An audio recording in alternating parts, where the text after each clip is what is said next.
around 40 plus thousand. Yan, it's made of Nara and then Italian leather and fabric. Okay, yung mga ganito, makikita ninyo kasi yung craftsmanship nito, kita nyo 3D siya. So, it's Nara and then 3D yung mga designs. We have a lot of designs. Oo, ito nag-range to ng around 30, I think 35, 38,000 SRP. But we launched 20% discount promo as introductory. So, we have a lot, pero meron din po kami talaga ng mga, I don't know, makikita nyo usually sa mga high profile na yung mga dining tables na resin. Yes, pero resin siya, sobrang yun medyo mataas talaga yung cost niya. It's not because mahal kami hindi. It is because of the materials. So, may mga range kami na 200,000 to 400,000, it depends. The sofa, actually hindi ko kabisado yung price. Pero ipapapost natin sa Pero maganda yun. Si Cesar kasi nag-scout na rin daw eh. Kaya rin kami dapat tanong mo magkano. Yes, may promo naman tayo 20%. Oo. Kasi presyo niya yung massage na chair. Mas mahal yung massage chair namin sa Aromagic Air. Kasi presyo niya yun. Oo.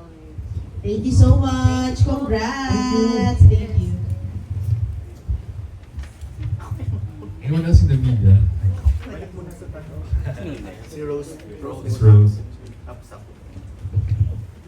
Yeah, hello, good afternoon, Arthur. When it was offered to you, it symbols luxurious. Napaisip ka ba na why me? Tinitingnan ba nila ako as parang ganun ka, how can you say that? Parang symbol of luxury, parang ganyan. Nasa stage na rin kasi ako na dati gusto ko lahat. Diba lahat naman tayo gusto natin nasa budget. Tinatanong mo kung how I see myself as a luxury. Ngayon, no. Kasi itong luxury sa aesthetic, it's not the price. Diba? Sabi ni mom that royalty chair is how much? 40? Around 40,000. Nakakabili nga tayo ng iPhone na mas mahal dyan. So how I see yung sa luxury is yung elegance, yung craftsmanship, plus Filipino pa, no? Yeah. Philippine-based pa. Is for how I see that chair is magagamit siya for how many 3 generations? 3 generations, ha? Kahit magamit ko ng anak ko, ng apo ko. At hindi lang para sa akin. I see it na parang nakikita ko yung tatay ko nakaupo, diba? Mga kapatid ko. So, yung feeling na yun, nandun na ako sa stage na hindi na lang ako basta pumipili ng mga gamit. Sa stage na ako na, I will buy luxurious stuff, things, para may bibigay sa akin na hindi na ibibigay ng ibang gamit. Kilala nyo kasi ako bilang isang diba? Hindi naman talaga ako maano sa mga... Hindi rin? Diba? Cars ka yata eh. Cars ka yata. Mga sasakyan, mga kotse.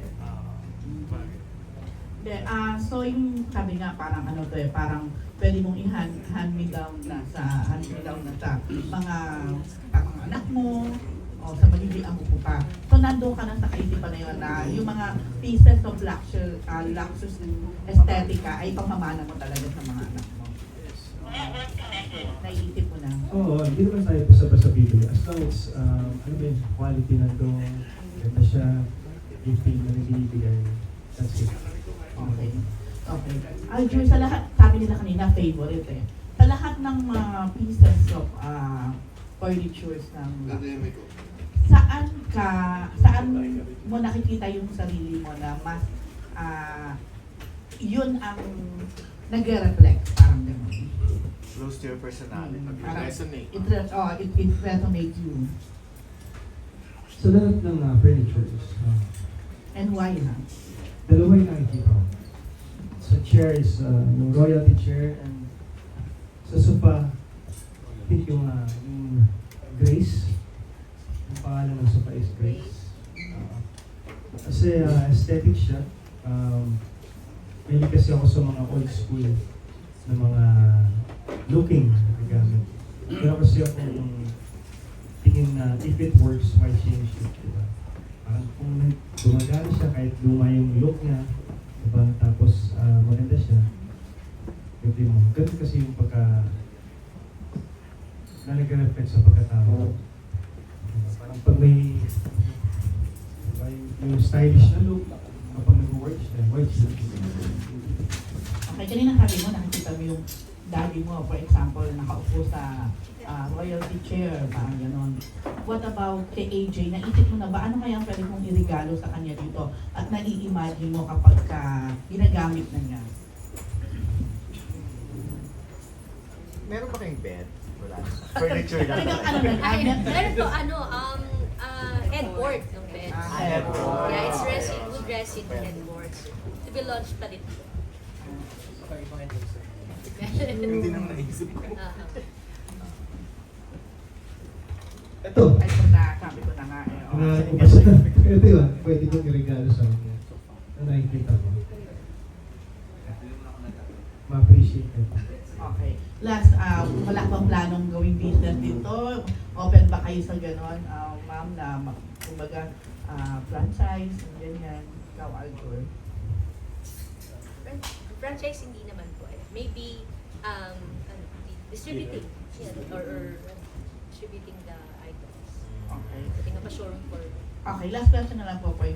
Sabi po kasi nila, parang ngayon sa Philippines, somehow parang nagkaka-shortage tayo like sa mga Nara, yung mga ganyan. So, paano niyo yun nasosolusyonan? Siyempre, pag marami ng mga demands, ano yun? Yes po, nagkaka-shortage nationwide for ano. Pero kasi sa amin po, na-secure, I actually posted this on my social media account. The goal of Luxus Aesthetica next year, for 1 year, on our first year, is to distribute 8 to 10,000 pieces. Pero yun kasi yun, nakasecure na yung goods natin. We have about 45 wing van trucks to be I mean, to deliver the goods to us. Ongoing kasi talaga, it's macro. So nakasecure naman po. Kasi even before us identifying saan i-distribute talaga our allotment, we made sure that the supply is sufficient. So ganun siya. Kasi parang kulang na ngayon, Nara, parang more on mahogany na nga ngayon. Yes, some are mahogany, mahogany made. And acacia usually. Yeah, oo. Okay. Thank you po. Congrats. Thank you. Dahil nga din sa furniture, kumbaga kinoconsider ang style, ang comfort, anong definition mo sa perfect home? Definition dyan, as long as you have your family safe, definition of perfect home, as long as you're aligned with God, and nag-lead ka sa pamilya mo na naaayon sa Kanya, and being tao lang naman tayo to whatever happens, diba? Doon tayo punta. Whatever happens to you, as long as you learn and you move forward, may natutunan ka at move forward ka. I think that's a whole call. Your learning comes, yung mga mistakes, then you come out of it, diba? Tapos natututo yung mga yung family. That's home for me. Parang perfect ka na mag-endorse itong mga ganitong mga tables, mga Nara, kasi naalala ko yung machete. Yung tayo. Oh, pero kung sa mga furniture line na ito, ano yung mai-recommend mo if ever naman sa mga co-stars mo sa Batang Quiapo? Yung royalty chair. Recommend ko talaga. Oo. Diba? Mga action star yung mga nandun eh. Diba? Bagay na bagay sa kanila. Pero isa pa to, yung itong dressing table. Kasi ako mahilig ako sa mga talks. Diba? Coffee, sa labas lang, chill lang. Follow-up ko na lang yung question ni Jerry tungkol dun sa royalty chair. Ano eksakto yung nararamdaman every time nasa royalty chair?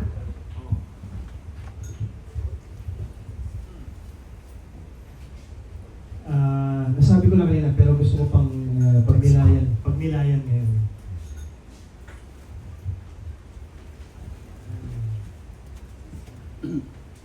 Yung sabi kanina, tama yun eh. Feeling mo Godfather. Ano, Feeling ko Godfather. Yun naman yung fantasy mo, ha? Parang Godfather yung